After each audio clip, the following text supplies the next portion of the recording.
Good morning, students. This is SD sir, and welcome all 8th class students in Ganesha Public School online classes. In this class, we are taking science subject for 8th class. So now we are start science 8th class. If all students open your reference book, unit first, food. There is two chapters are there: crop production and microorganism. Right, students? So please open the chapter number first, crop production. ठीक है, इसे आप लोग read कर लें. तो यहाँ हम जो लर्निंग पॉइंट्स हैं, की लर्निंग पॉइंट्स अगर आप देखें एट दी लेफ्ट कॉर्नर, तो production of crops, storage second point है, इम्प्रूवमेंट ऑफ क्रॉप्स है, नाइट्रोजन साइकिल, नाइट्रोजन फिक्सेशन और फूड फ्रॉम एनिमल्स. ये सारे पॉइंट्स हम डिस्कस करेंगे इन दिस चैप्टर. तो आप लोग पहला क्रॉप प्रोडक्शन, उसके बाद एग्रीकल्चर प्रैक्टिसेस कितने टाइप्स की होती हैं वो जो हम पहले प्रीवियस क्लासेस में भी पढ़ चुके हैं. Preparation of soil, sowing, transplantation, weeding, manures and fertilizers, irrigation, protection of crop, harvesting, threshing and winnowing, storage. ये सभी पॉइंट्स रीड कर लीजिए अप टू पेज नंबर 20. ठीक है. उसके बाद नेक्स्ट टॉपिक आएगा इम्प्रूवमेंट ऑफ क्रॉप्स. वो हम फिर से पॉज करेंगे और फिर से रीड करेंगे. तो इसे आप रीड करिए और समझने की कोशिश कीजिए. जितना आपको समझ में आ जाएगा अच्छी बात है, नहीं आएगा उसे हम एक्सप्लेन करेंगे, डिस्कशन करेंगे यहाँ पे. ठीक है स्टूडेंट्स, तो वीडियो पॉज कीजिए और रीड करना शुरू कीजिए. चलिए, आप लोगों ने रीड कर लिया होगा, तो हम यहाँ डिस्कशन करते हैं स्टार्ट. मैं फास्ट से रीड करते जाऊंगा चैप्टर को और आप फिंगर रखते हुए अपने बुक में उसे समझते जाइएगा. Okay. First point is, first headline is crop production. Note for the teachers के लिए नोट है.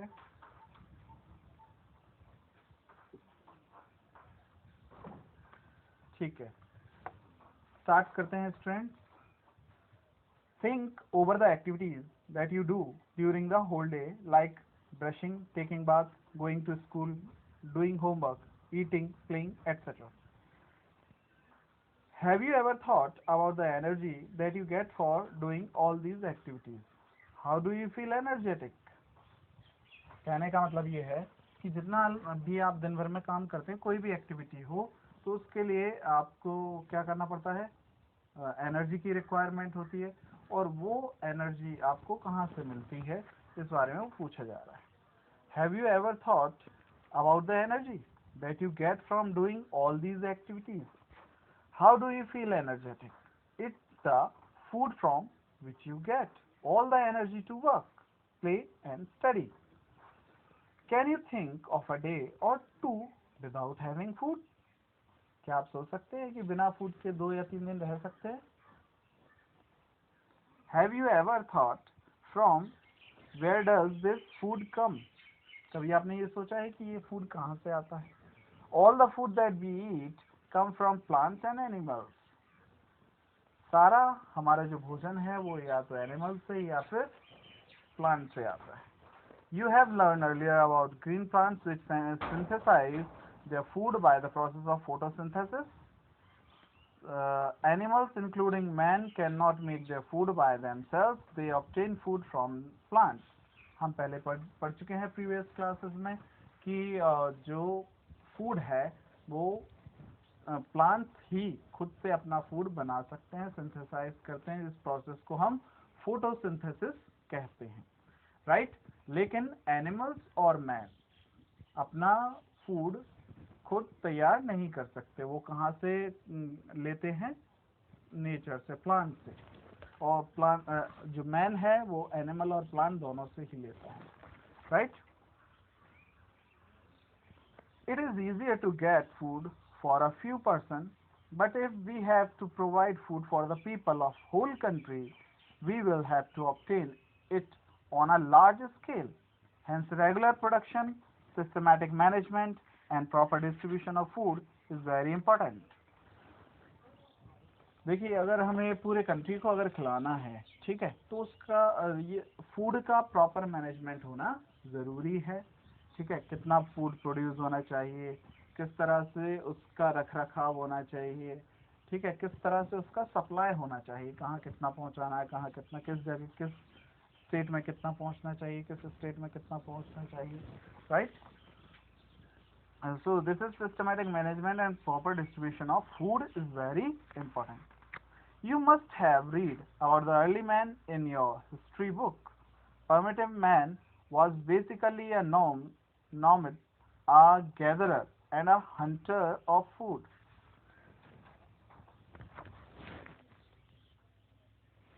इसका मीनिंग क्या है? इसका मीनिंग ये है कि जो भी अर्ली मैन था वो क्या करता था, या तो गैदरर होता था, कलेक्ट करता था, या फिर हंट करता था, right? He used to gather seeds, berries, leaves, edible roots, nuts, and fruits of wild plants. He also hunted small animals for food using stone tools. ये आप पहले पढ़ चुके हैं हिस्ट्री में। Primitive man suddenly observed that seeds on falling upon the soil start germinating and grow into plants. ठीक है, primitive man ने क्या ऑब्जर्व किया कि जो सीड है वो जैसे ही सॉइल पे जाता है, इट स्टार्ट जर्मिनेट होना स्टार्ट होता है और काय में बढ़ जाता है, प्लांट के फॉर्म में हमें देखने को मिलता। This gave him the idea of cultivation of plant to obtain food. इस आइडिया ने प्लांट्स को कल्टीवेट करने, ये जो कंसेप्ट था, इसने प्लांट्स को कल्टीवेट करने का आइडिया प्रिमिटिव मैन को दिया।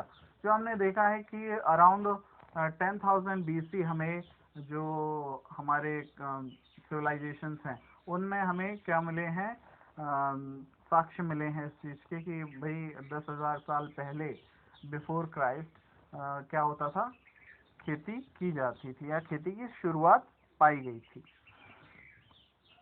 इन Indus Valley, right? Plants to obtain food. Again, he found that water was essential for the growth of plants. उसने ये भी देखा कि प्लांट्स की ग्रोथ के लिए वाटर बहुत ज़्यादा ज़रूरी था। So he settled near water bodies like rivers, lakes etcetera. और आप जानते हैं इंडस वैली इंडस रिवर के किनारे है, राइट? यानी जो हड़प्पन सिविलाइजेशन था वो किसके किनारे था? इंडस रिवर के किनारे, राइट? सिंधु रिवर के किनारे था, राइट? इस तरह से वहाँ उन्हें वाटर सोर्स मिल गए थे। Thus, from a food gatherer,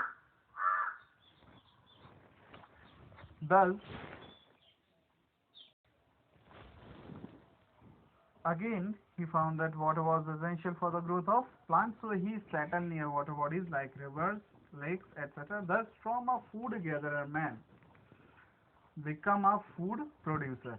तो जो फूड गैदरर मैन था वो अब फूड प्रोड्यूसर मैन हो गया। अब वो क्या करने लगा? फूड को ही प्रोड्यूस करने लगा। This was the beginning of the agriculture. This happened around 10,000 years अगो। इसकी शुरुआत कब हुई? 10,000 साल पहले, 10,000 years अगो, जब कि मैन फूड प्रोड्यूसर बन गया था। तो इस तरह से एग्रीकल्चर की शुरुआत हुई। The word agriculture is derived from two Latin words, agre meaning field and culture meaning to cultivate, right? Agre means field and culture means to cultivate, यानी फील्ड को कल्टीवेट करना, ओके? फील्ड पर जो plants है उन्हें cultivate करना, ये इसका मीनिंग है एग्रीकल्चर। वो कोई भी प्लांट हो सकता है, जिन प्लांट्स को हम यूज करते हैं कल्टीवेट करने के लिए उन्हें क्रॉप कहते हैं। आगे पढ़ते हैं इसे। The science and practice of farming and cultivation of crop plants is called agriculture. यहाँ पर एग्रीकल्चर की डेफिनेशन आ गई प्रॉपर, इसे अंडरलाइन कर लीजिए। The science and practice of farming and cultivation of crop plants is called agriculture. Agriculture क्या होगा कि साइंस और इसके प्रैक्टिसेस ऑफ फार्मिंग जो भी हैं, cultivation of crop plants is called agriculture, right. Agriculture किसे कहेंगे? Cultivation of crop plants. किसके थ्रू? किस प्रैक्टिसेस के थ्रू? साइंस प्रैक्टिस के और फार्मिंग प्रैक्टिस के through. In olden times, due to outdated agriculture implement, the production was less. पहले बहुत ही कम प्रोडक्शन हुआ करता था, right. But nowadays new technologies have boosted agriculture practices and crop yielding along with rearing of livestock including poultry called animal husbandry। Poultry जैसे आपने देखा होगा, पोल्ट्री फार्म जहाँ पर एनिमल्स को प्रोड्यूस किया जाता है, राइट। एनिमल्स मीन्स अपना जो कॉक हो गया, ठीक है, उसे प्रोड्यूस किया जाता है, तो उस तरह उसे पोल्ट्री फार्म बोला जाता है। इस ब्रांच को एनिमल हस्बेंड्री कहा गया। Man cultivates plants in the fields to obtain food such as cereals and pulses. मैंने जो प्लांट्स को कल्टीवेट किया फील्ड पर, उससे उन्हें किस तरह का फूड अवेलेबल हुआ? Cereals and pulses. उन्हें दालें मिली और सीरियल्स यानी अनाज मिला। Cereals are tall grass from which nutritious seeds called grains are obtained on cultivation। Cereals क्या होता है? एक लंबी घास जैसा प्लांट होता है जो काफी न्यूट्रिशियस सीड मिलते हैं जिससे, जिन्हें हम ग्रेन कहते हैं, are obtain on cultivation. Cultivation के बाद जो हमें प्राप्त होते हैं। Grains provide us carbohydrate. अच्छा, ग्रेन से मिलता क्या है? ग्रेन्स इतना इंपॉर्टेंट क्यों है हमारे लिए? Grains provide us carbohydrate, protein, vitamin, minerals and fibres. देखिए, ये सारी चीजें हमारी बॉडी के लिए बहुत ही इंपॉर्टेंट हैं, जो कि हमें कहाँ से मिलती हैं? ग्रेन से। तो इस तरह के plants as a crop plant choose किए गए, जो हमें सारी चीजें जो हमारे रिक्वायरमेंट के लिए थी, हमारे फूड की सारी चीजें, वो हमें वहां से मिल जाती। Pulses are protein rich seed of leguminous plants. Understood? Pulses से हमें क्या मिलता है? Protein. Vegetables and fruits are rich source of minerals and vitamin. Vegetable और फ्रूट से हमें क्या मिलता है? मिनरल्स और विटामिन।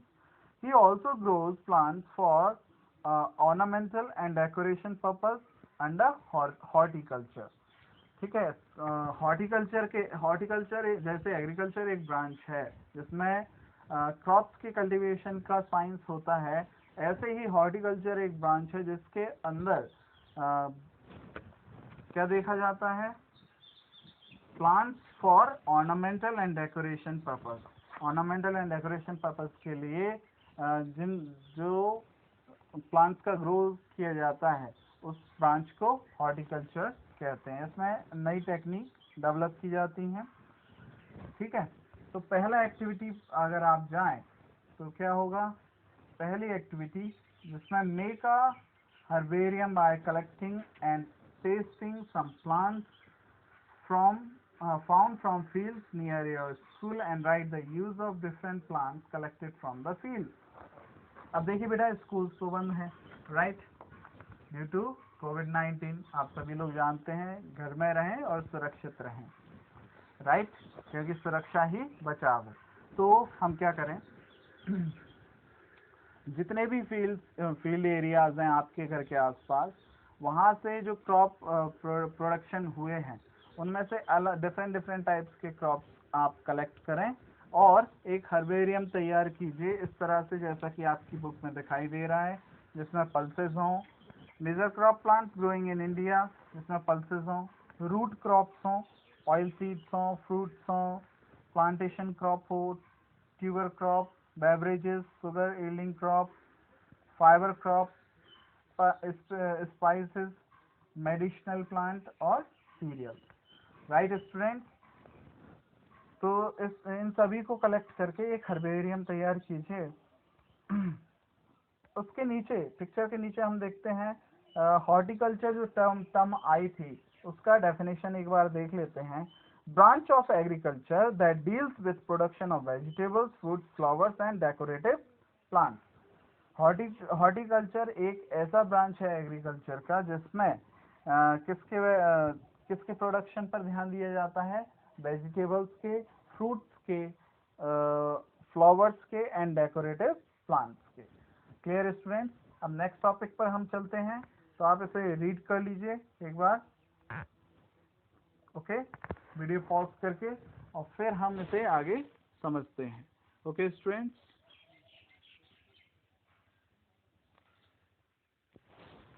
ओके, रीड कर लिया होगा आपने। चलिए देखते हैं agriculture practices. The various task perform by the farmer to raise a good yield of crops are called agriculture practices. Right? The plants grown and tended in a field are called crop plants. Okay?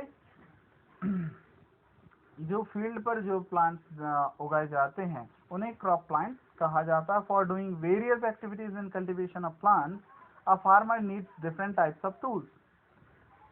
These tools are called agriculture implements. तो ये 3 terminologies हो गई जो हम use कर रहे हैं। Agriculture practices, agriculture वो प्रैक्टिसेस जिससे एग्रीकल्चर यानी फसल का उत्पादन लिया जाता है, क्रॉप का यील्डिंग ली जाती है, उसे एग्रीकल्चर एक्टिविटीज या प्रैक्टिसेस कहते हैं। क्रॉप प्लांट्स वो प्लांट्स होते हैं जिन्हें फील्ड पर ग्रो किया जाता है, और एग्रीकल्चर इम्प्लीमेंट्स वो टूल्स होते हैं जिन्हें डिफरेंट प्रैक्टिस में यूज किया जाता है। उन सभी टूल्स को हम क्या कहेंगे? Agriculture implements. Clear students? तो ये आपका चार्ट है agriculture practices at a glance. पहला टास्क देखेंगे हम कि कौन कौन से स्टेप्स होते हैं। देखा स्टूडेंट? तो कौन कौन से टास्क यानी कौन कौन से प्रैक्टिसेस हम करेंगे।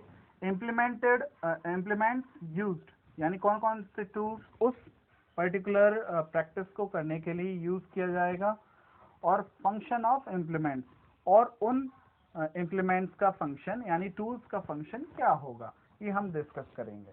Clear students?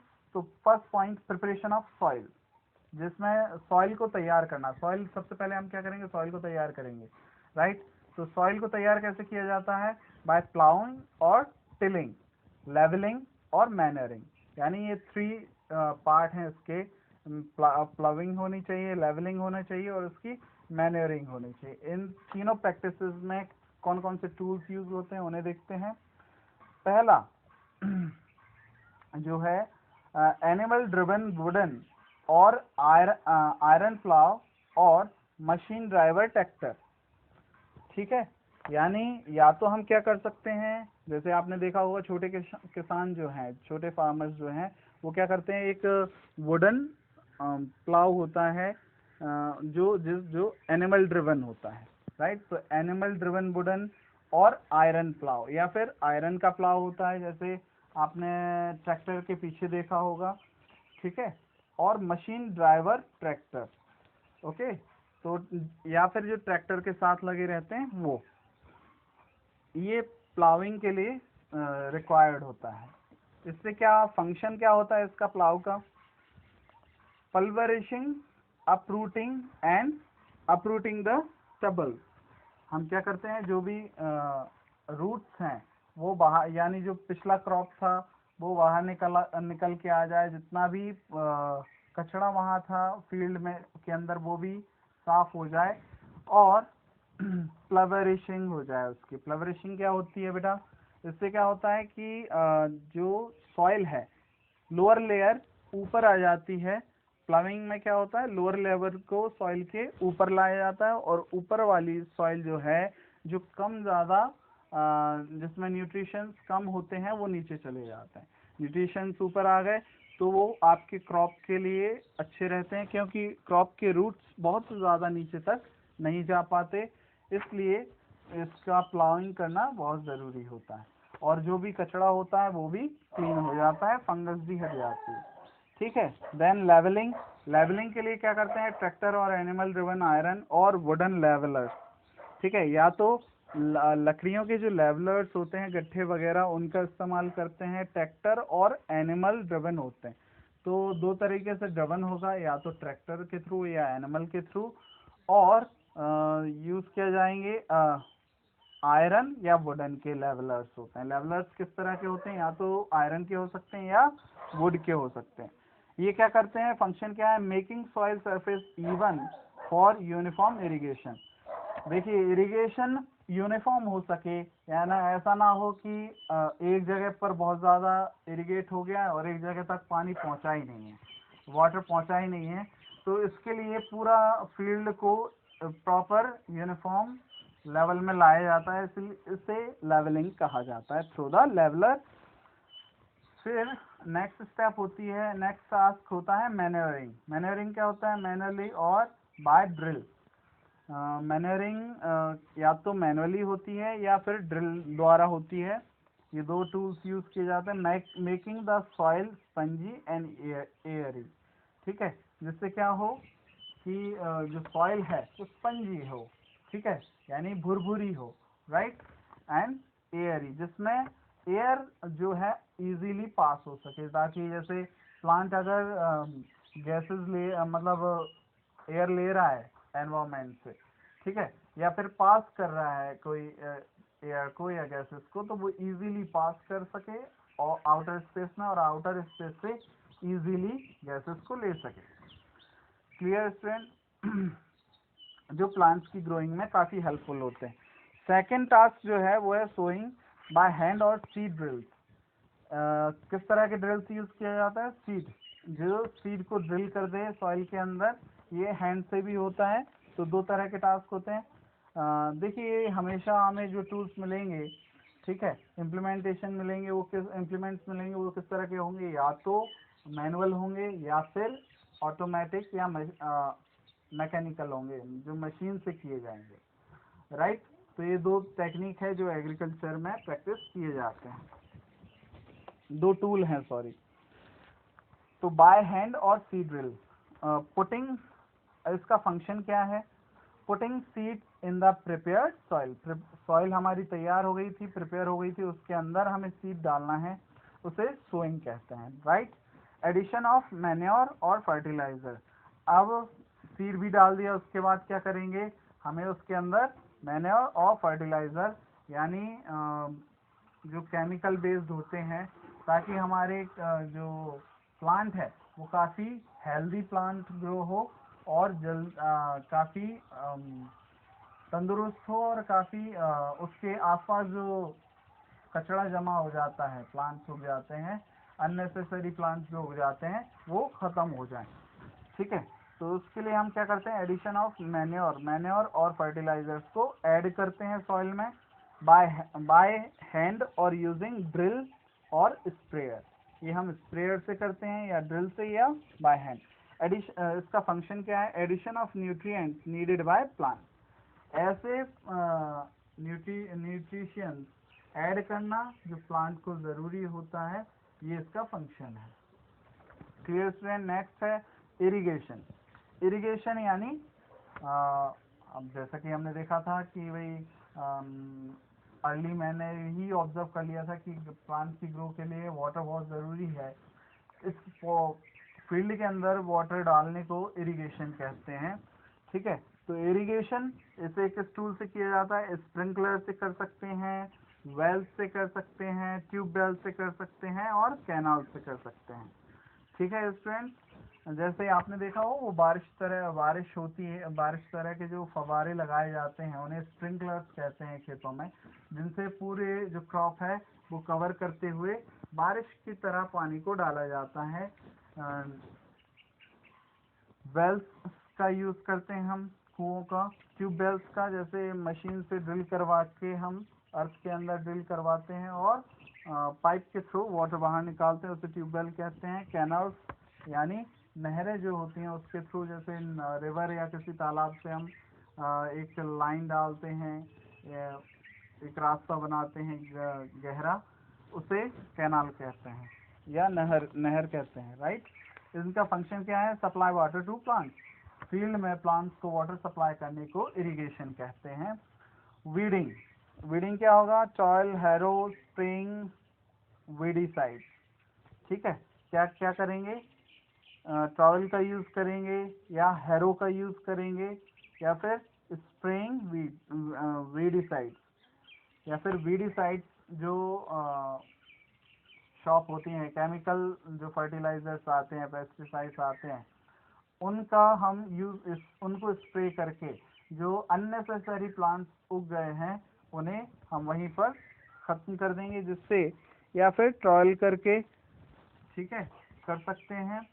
Removal of weeds, unwanted weeds means unwanted plants, जो हमारी क्रॉप से डिफरेंट प्लांट हैं, वो अनवांटेड प्लांट्स होंगे जिन्हें हम वीड्स कहेंगे। तो उनके रिमूवल ऑफ वीड्स को क्या कहते हैं? वीडिंग कहते हैं, जो किससे हो सकता है? ट्रॉवेल, हैरो और स्प्रिंग वीडीसाइड से हो सकता है, ठीक है। नेक्स्ट 6 है control of diseases caused by plant, paste, bacteria, fungi etcetera. 6 है क्रॉप प्रोटेक्शन। क्या है बेटा? क्रॉप प्रोटेक्शन, यानी जो क्रॉप है उससे हमें प्रोटेक्ट करनी होगी। तो उसे कैसे प्रोटेक्ट करना होगा बेटा? कंट्रोल ऑफ डिसीज, डिसीज से प्रोटेक्ट करना होगा, जो किस कारण से होती है? पेस्ट से, बैक्टीरिया से और फंगी और एटसेट्रा, कई कारण हो सकते हैं उसके, ठीक है। पेस्ट यानी जो कीड़े मकोड़े हैं, या फिर बैक्टीरिया है, या फिर फंगस है, ठीक है। तो इन सब से बचाव के लिए, इन सब से होने वाली डिसीज को कंट्रोल करने को क्रॉप प्रोटेक्शन कहते हैं। Clear student? ओके। तो इसमें कौन कौन से टूल्स यूज किए जाते हैं? स्प्रेयर, ठीक है, स्प्रेयर ही यूज कर सकते हैं या मैनुअल भी कर सकते हैं।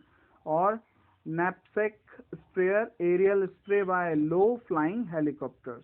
आजकल क्या हो गया है, टेक्निक इतनी डेवलप हो गई है कि हम जो छोटे छोटे ड्रोन होते हैं, इनके थ्रू कैमरा शूटिंग की जाती है, उनकी थ्रू भी क्या हो रहा है, एग्रीकल्चर में यूज़ किया जाता है उन्हें, और हेलीकॉप्टर्स के थ्रू ही इन्हें पेस्टिसाइड्स को या फर्टिलाइजर्स को छिड़काव, स्प्रे किया जाता है, एरियल स्प्रे किया जाता है, राइट स्टूडेंट्स। तो ये 6 हमारा पॉइंट हुआ क्रॉप प्रोटेक्शन। 7th है हमारा हार्वेस्टिंग, राइट। जब हमने कंट्रोल कर लिया क्रॉप का, ठीक है, तो उसे हार्वेस्ट करने की बारी आएगी। तो हार्वेस्टिंग है क्या? फंक्शन ऑफ इम्प्लीमेंटेशन क्या है इसका? Reaping of crop plant. कैसे करते हैं?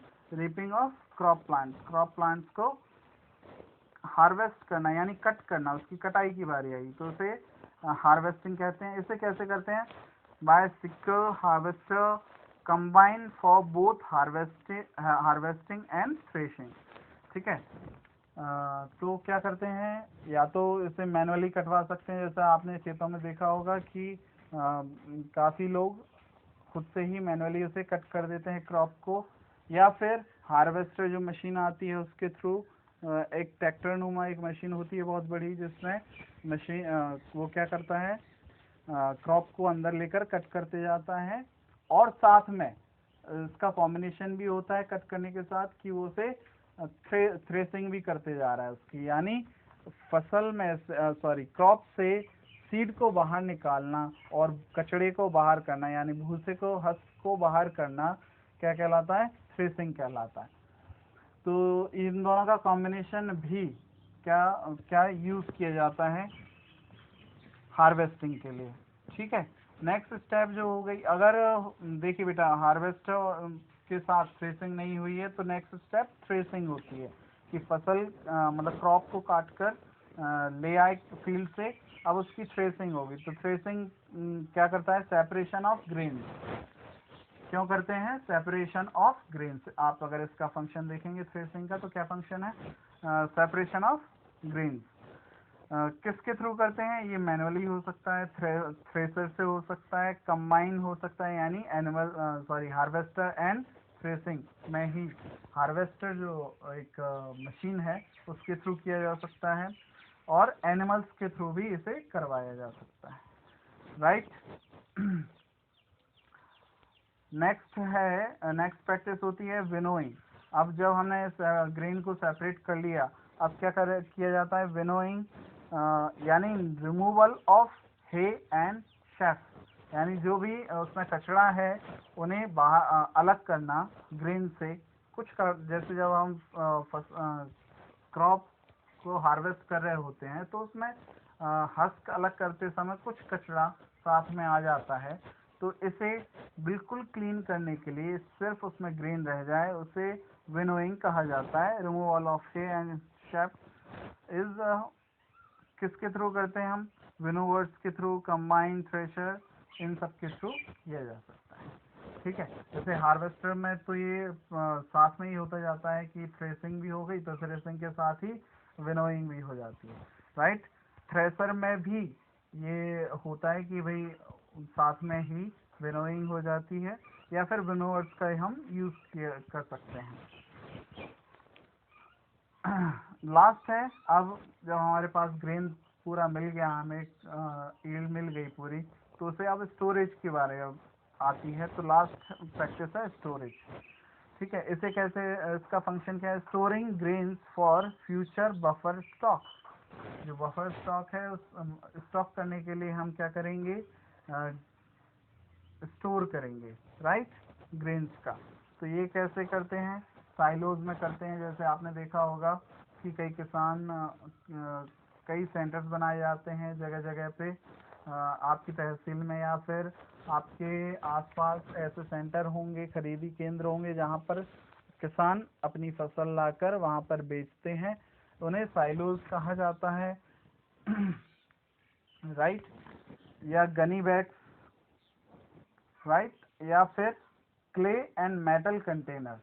जो क्ले के कंटेनर्स हैं उनमें रख सकते हैं, या फिर मेटल के कंटेनर्स, जैसे अगर आप छोटे किसानों के पास जाएं, या फिर आपके ही घर में जो पुराने देखें गांव में, विलेजेस में, तो उसमें स्टोर करने के लिए बहुत सारे बहुत बड़े बड़े टैंक टाइप के बनाए जाते थे, ठीक है, क्ले के, मिट्टी के, ओके। और अब तो ऑटोमेटिक अब एडवांस फॉर्म में ये मेटल के कंटेनर्स आने लगे हैं। जैसे दूध वाला दूध रखता है कंटेनर में, स्टील के कंटेनर में या मेटल के कंटेनर में, उसी तरह बहुत बड़े कंटेनर्स आते हैं क्रॉप को स्टोरेज करने के लिए, ग्रेन को स्टोरेज करने के लिए, ठीक है। तो इस तरह से आप स्टोरेज कर सकते हैं। या फिर जूट बैग्स आते हैं, राइट, जूट बैग्स में भी बहुत सारा, अधिकतर आपने जूट बैग्स में ही देखा होगा कि जूट बैग्स में ही क्या किया जाता है, ग्रेन को स्टोर किया जाता है। Preparation of soil next point है, ये हमने डिस्कस कर लिए हैं सभी पॉइंट्स इसी में, राइट। तो हम फटाफट इसे रीड करते हैं। 10 पॉइंट्स, 10 टास्क जो थे वो हम डिस्कस कर लेते हैं, ओके। एक बार आप इसे रीड कर लें, फिर हम वापस आते हैं और इसे देखते हैं। बेटा रीड कर लिया होगा आप लोगों ने, चलिए इसे देखते हैं, समझते हैं। वापस से मैं फिर से एक तरह से रिवीजन हो जाएगा। Preparation of soil. Before sowing the crop, seeds, the soil of the field is loosened and overturned. This process is called plowing. Plowing is done to facilitate ventilation in soil and make it suitable for growth of microorganisms and other organisms like earthworm. They make the soil fertile by decomposing the remains of plants and animals. Clear student. तो plough क्या करता है, ये देखिए जो wooden और iron का है, और यहाँ सिर्फ वुडन का है, राइट। तो ये क्या करता है प्लाव, ये क्या करता है, वैन इसे लूज करता है, ठीक है, जो टाइट हो गई थी सॉइल उसे लूज करता है, जिससे जो माइक्रो ऑर्गेनिज्म हैं जैसे अर्थवॉर्म, लाइक अर्थवॉर्म, जो सॉइल को और फर्टिलाइज करता है, जो पार्ट हैं उसमें पुराने उन्हें डिकम्पोज करता है और सॉइल को और ज़्यादा फर्टाइल करता है। Earthworm is called as farmer's friend, है ना, क्यों? क्योंकि ये सॉइल को और ज़्यादा फर्टाइल करता है, ठीक, bye decomposing of remaining material in the soil. The instrument used for the plowing is called plow. Plow may be made of wood and iron or of the iron only. For plowing of the soil, domestic animals like ox, camel are used. ठीक है, जैसे आपने देखा होगा राजस्थान में camels का use किया जाता है, camels are used. Now, in big farmers, the tractor are used for plowing with cultivator, which saves time and labor of plowing manually. Manually करने में काफ़ी समय लगता है, एनिमल लगते हैं, लेबर लगती है, लेकिन ट्रैक्टर के थ्रू या मशीन्स के थ्रू क्या होता है, ये बहुत जल्दी हो जाता है और कम लेबर लगती है और टाइम भी बचता है। ओके बेटा, आगे बढ़ते हैं। The process of making soil surface even and smooth is called levelling. Soil की सरफेस को एकदम इवन बनाने के लिए, यूनिफॉर्म बनाने के लिए, स्मूथ बनाने के लिए जो प्रोसेस होती है उसे लेवलिंग कहते हैं। The process is done with the help of wooden soil leveller. ठीक है, वुडन सॉइल एक काफ़ी बड़ा लंबा चौड़ा लकड़ी का गट्ठा होता है, ठीक है, जो जनरली ट्री के ट्रंक से बनाया जाता है। ओके, तो इसे सॉइल लेवलर कहा जाता है। इसके थ्रू हम ये लेवलिंग को कंप्लीट करते हैं। Levelling ensures uniform irrigation and distribution of minerals in the field. ये लेवलिंग इसलिए किया जाता है ताकि इरिगेशन जो हो वो यूनिफॉर्म हो और उसमें जो फर्टिलाइजर्स डाले जा रहे हैं वो भी प्रॉपर डिस्ट्रीब्यूट हो सकें। It helps to prevent soil erosion, और ये सॉइल को इरोज होने से भी बचाता है। सोइंग, नेक्स्ट टेक्निक है sowing. When soil is ploughed and levelled, seed are sown in it. Before sowing seeds, selection of healthy seeds is done by putting seeds in water. कैसे check किया जाता है कि सीड्स को हम काय में रखते हैं? वाटर के अंदर रखते हैं, जिससे जो उसके अंदर खराब सीड्स हैं वो बाहर, मतलब वो हल्के होते हैं खराब सीड्स, तो वो अपने आप वाटर के ऊपर आ जाते हैं, वाटर लेवल के वाटर सरफेस से उन्हें हटा दिया जाता है, तो जो हेल्दी सीड है वो हमें अवेलेबल हो जाता है। Defective floating seeds are rejected. जैसा कि हमने अभी समझाया आपको, the seeds which remain submerge in water are selected for sowing. जो अंदर चले जाते हैं वाटर के, ठीक है, उनको सेलेक्ट कर लिया जाता है सोइंग के लिए। The seed should be sown at right depth in the soil. Seed को सॉइल के अंदर एक पर्टिकुलर डेप्थ पर डालना बहुत ज़रूरी है। अगर ज़्यादा अंदर हो गया तो वो बिल्कुल, मतलब जब जर्मिनेट होगा उसमें से प्लांट, तो वो बाहर नहीं आ पाएगा, और अगर ऊपर रह गया तो उसे जो वर्ड्स वगैरह हैं वो उसे खा सकते हैं या फिर उसे नुकसान पहुंचा सकते हैं, इसलिए इसे प्रॉपर डेप्थ पर डालना बहुत ज़रूरी है। The seed should be sown at right depth in the soil. If sown at greater depth, they will not get sufficient air or for respiration and on germination. The shoot will not come out of the soil. जो shoot है, जो उसका अंकुरन है, वो बाहर नहीं आएगा सॉइल से, जिससे ना तो उसका रेस्पिरेशन होता है ना ही जर्मिनेशन हो सकता है। On the other hand, if seed are sown on the surface, they will be eaten by birds. जैसा कि मैंने आपको बताया कि बर्ड्स के थ्रू वो सीड खा लिया जाएगा अगर सरफेस पे ही डाल दें। Also there should be proper spacing between the seeds, और उनमें ये भी देखा जाता है कि एक सीड दूसरे सीड से प्रॉपर डिस्टेंस पर हो। अगर वो नज़दीक होंगे तो दो प्लांट साथ में ग्रो होंगे, जो कि प्रॉपर प्रोडक्शन के लिए सही नहीं है। अगर, क्योंकि जब एक प्लांट ग्रो होगा तो उसका पर्टिकुलर एरिया हमें वो ग्रो करेगा, ठीक है, उसे प्रॉपर स्पेस चाहिए एयर के लिए, रेस्पिरेशन के लिए, बाकी सारी प्रोसेस करने के लिए, ठीक है, और अच्छी ग्रोथ के लिए। जिससे उसे हमें अच्छी यील्ड मिल सके। तो उन दो सीड्स के बीच में डिस्टेंस होना भी जरूरी है। Also there should be proper spacing between the seeds so that there is less competition for water, nutrients, sunlight, etc. ठीक है, जितनी भी न्यूट्रिशंस उसे चाहिए उनके लिए, सनलाइट या वाटर के लिए, उन्हें कंपटीशन नहीं करना पड़ता। ठीक है, और उन सबको प्रॉपर वो अपना सनलाइट, अपना वाटर वो अब्जॉर्ब कर लेते हैं, एक्सेट्रा। सबको प्रॉपर सभी प्लांट्स को प्रॉपर सनलाइट, वाटर और न्यूट्रिएंट्स मिलें, इसलिए उन्हें प्रॉपर डिस्टेंस पर लगाया जाता है। Sowing can be done manually और by using a seed drill.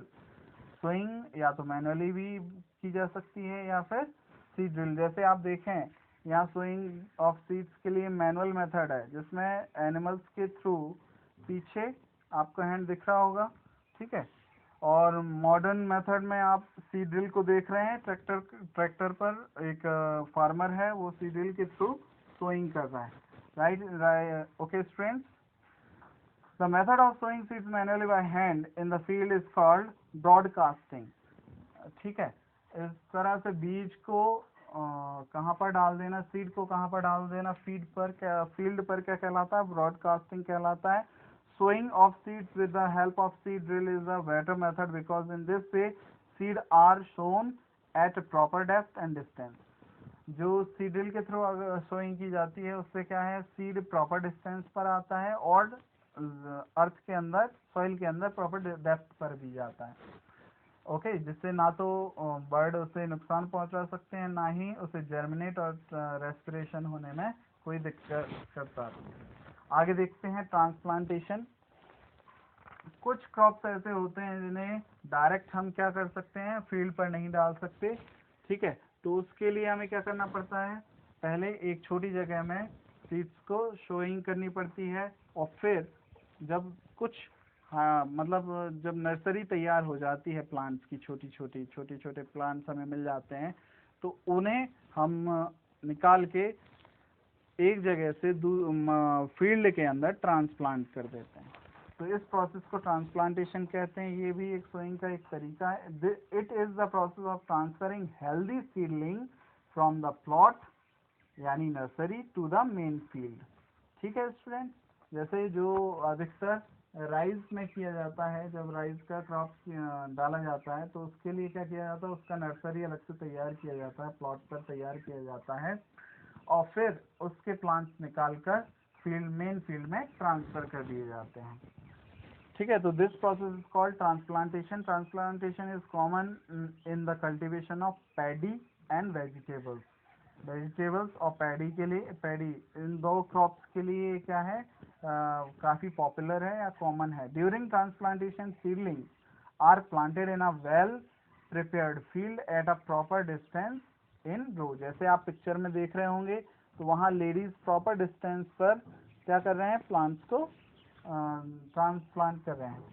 Okay, this ensures that plants are able to receive sufficient light, water and space. इस बात का ध्यान रखा जाता है कि जब ये पूरा ग्रो होगा तो सभी प्लांट्स को प्रॉपर सनलाइट, वाटर और मैन्योर मिल सके। ओके, वीडिंग, नेक्स्ट टॉपिक है weeding, the removal of unwanted plants. Removing of unwanted plants means weeds. Growing along with desired crop from the field is called weeding. ठीक है, ऐसे weeds को crop के साथ जो फील्ड पर उगाए हैं उन्हें रिमूव करना ही weeding कहलाता है। The most common weeds are amaranthus, जैसे चौली, ठीक है, चौली कहा जाता है। एक है कैनोपोडियम, बथुआ जिसे कहते हैं। एक है हिरन खुरी, जिसे कॉन्वोल्व्यूलस कहा जाता है। वाइल्ड ओट ग्रास, ठीक है, वाइल्ड ओट्स मीन्स बेटा ओट्स तो है, अनाज तो है, लेकिन वो जंगली हैं और ओके वाइल्ड हैं।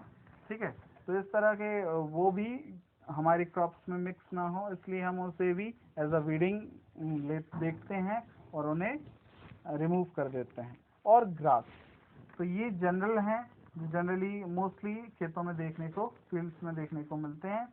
इसे या तो हैरो से, जैसे आप देख रहे हो पिक्चर में हैरो, या फिर ट्रॉयर, ओके, या फिर कुदाली से इसे बाहर कर दिया जाता है। Weeds are required to be removed because they compete with crop plants for their basic needs like water, sunlight, nutrient and space.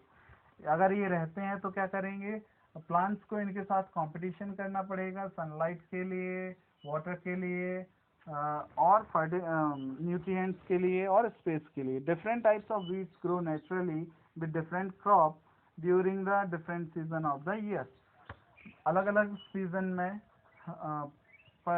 Per year annually क्या होता है, नेचुरली वीड्स ग्रोथ करते हैं।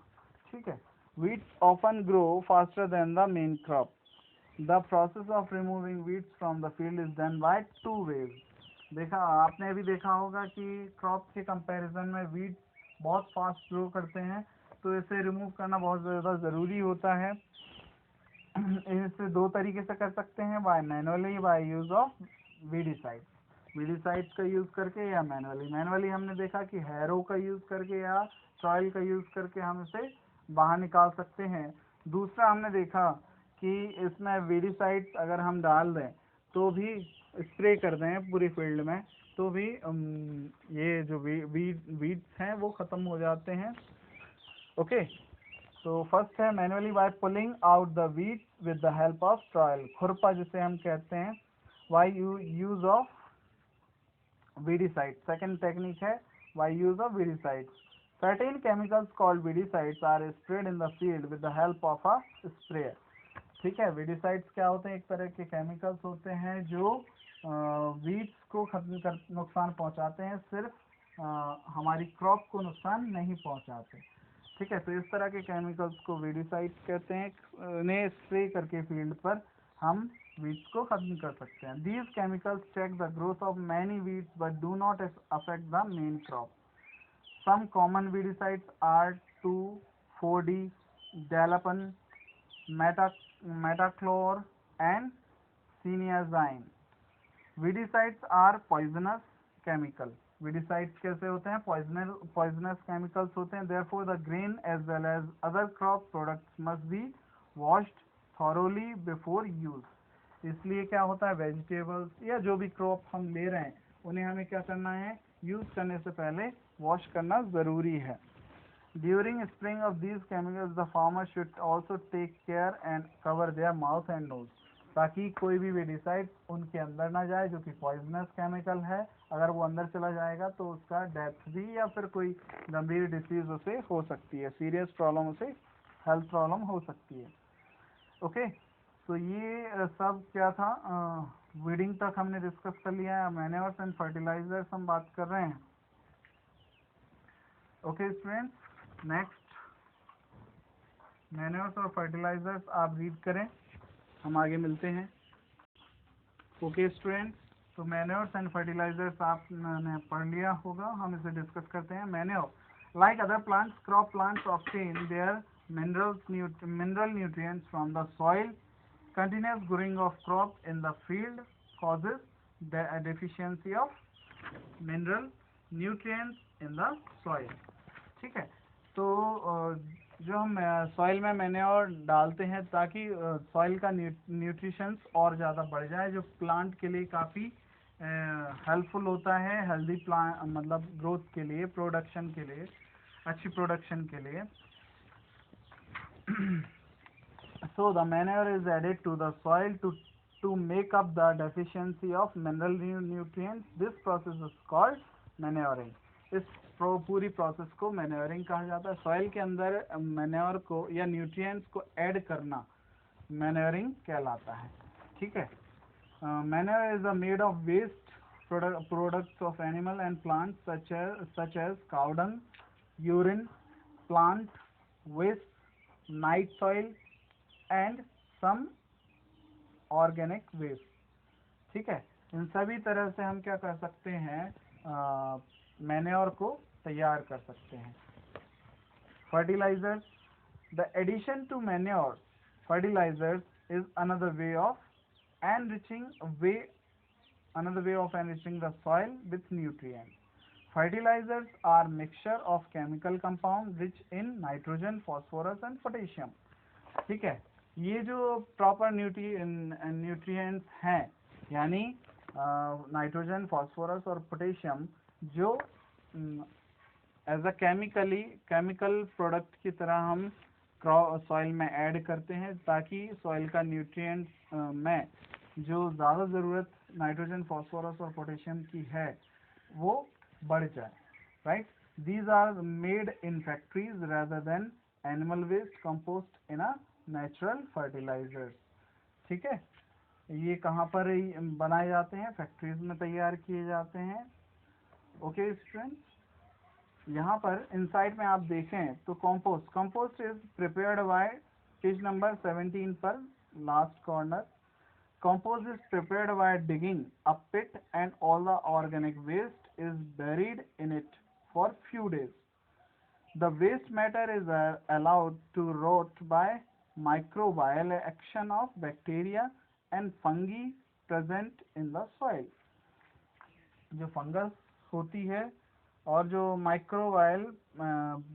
जो बैक्टीरिया होता है, वो माइक्रोबायल एक्शन के थ्रू उसे डिकम्पोज कर देता है. Microorganisms start decomposing the organic substances and convert them into inorganic nutrients. Inorganic nutrients में convert कर देता है, called compost, जिसे हम compost कहते हैं. This compost is an excellent fertilizer. ये बहुत अच्छे fertilizers होते हैं. Biofertilizers क्या होते हैं? Biofertilizers are the living organism that can increase fertility of the soil. बताइए एक आध एग्जाम्पल. वेरी गुड, बैक्टीरिया हो सकता है. Mostly bacteria and fungi are used as biofertilizer such as rhizobium. Nitrogen fixing bacteria are used as biofertilizer which enrich the soil. ठीक है, जो nitrogen fixation के लिए जो नाइट्रोजन फिक्सेशन भी एक बैक्टीरिया करता है, जो एज अ बायोफर्टिलाइजर्स की तरह यूज होता है. Okay students, difference between manure and fertilizers. Manure और फर्टिलाइजर्स के बीच ये डिफरेंस दिए गए हैं, आप इन्हें रीड करें. इरिगेशन, इसे भी रीड करिएगा. There is the type of irrigation, जैसे आप देख रहे हैं. ओके स्टूडेंट्स, तो इसमें आप देखेंगे what is necessary for the growth and development of plants. ये हम जानते हैं कि ग्रोथ और डेवलपमेंट के लिए वाटर का बहुत ज़्यादा ज़रूरत होता है प्लांट्स को. If plants do not get sufficient water, they shrivel up. Watering of crop plant is called irrigation. Crop plants में वाटर डालना, क्या वाटर भेजना, क्या कहलाता है? इरिगेशन कहलाता है. Major source of water is rainfall. सबसे बड़ा मेजर सोर्स क्या है इरिगेशन का? Rainfall, right. लेकिन ये सिर्फ एक सीजन में ही क्या होता है, हमारे क्रॉप्स को मिल पाता है. ठीक. लेकिन ये अलग अलग सोर्सेज में कलेक्ट होता जाता है, जैसे वेल में, वाटर वेल में. ठीक है, और हमारे लेक्स में हो जाएगा, रिवर में हो जाएगा, ट्यूबवेल्स में हो जाएगा, जिनसे हम वाटर निकालकर इरिगेट कर सकते हैं, right. However, amount of rain varies and do not always supply the right amount of water at the right time. Therefore, farmers should have an alternative source of water near their fields like tubewells, rivers, lakes, ponds, which deliver water through canals. The amount of water supplied should be in adequate amount as excess of water harms the crop plant. ठीक है, adequate यानी जितना water उन्हें चाहिए plant को, उतना ही water वहाँ पर सप्लाई किया जाता है फील्ड में. अगर ज़्यादा एक्सेस में क्या करेंगे, हम वाटर सप्लाई कर देंगे तो क्रॉप हमारी खराब हो सकती है. It is very harmful to the crop. excess of water harms the crop plants. Continued water lodging increases the amount of salt in the soil and retards the growth of crops. अगर continue हम water डालते रहते हैं तो उसके अंदर salt की quantity ज़्यादा हो जाएगी, जो प्लांट की ग्रोथ के लिए काफ़ी हार्मफुल होती है. जैसे आप पिक्चर देखें, वाटरिंग ऑफ क्रॉप प्लांट्स, जिसे हम इरिगेशन कह रहे हैं। ठीक है, ये वेल्स के थ्रू, ट्यूबवेल के थ्रू जा रहा है, आप एक पाइप के थ्रू, कैनाल के थ्रू फील्ड के अंदर जा रहा है। उसमें दूसरे जो डिफरेंट टेक्निक हैं, वो पहली है वाटर व्हील। वाटर व्हील होता है जिसे रहट कहते हैं बेटा। रहट में क्या होता है, ये पहले काफ़ी यूज़ किया जाता है वेल्स पर, कुओं पर। एक राउंड में, एक सर्कल में क्या होता था, जो हमारा ऑक्स है वो उसे रोटेट करता जाता था, और जो वाटर व्हील है वेल के अंदर, वो उसमें छोटे छोटे बॉक्स रहते थे, जैसे कि आप पिक्चर में देख रहे हो। वो नीचे से पानी उनमें भरकर आता था वाटर, और एक कंटेनर में डाल दिया जाता, खाली हो जाता था, और ये इरिगेट होता था। इरिगेट करने के लिए कैनाल के थ्रू सप्लाई कर देते थे हम फील्ड में।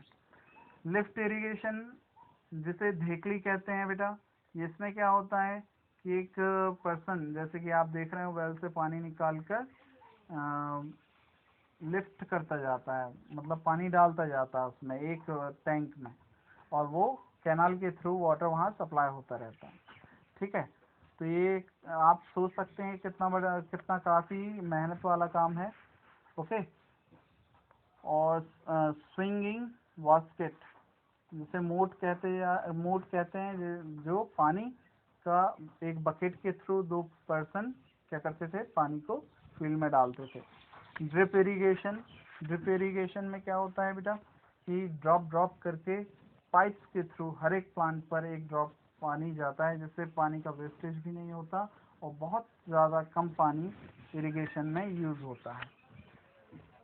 फ्यूरो इरिगेशन, ये सबसे एडवांस टेक्निक है इरिगेशन की, ड्रिप इरिगेशन।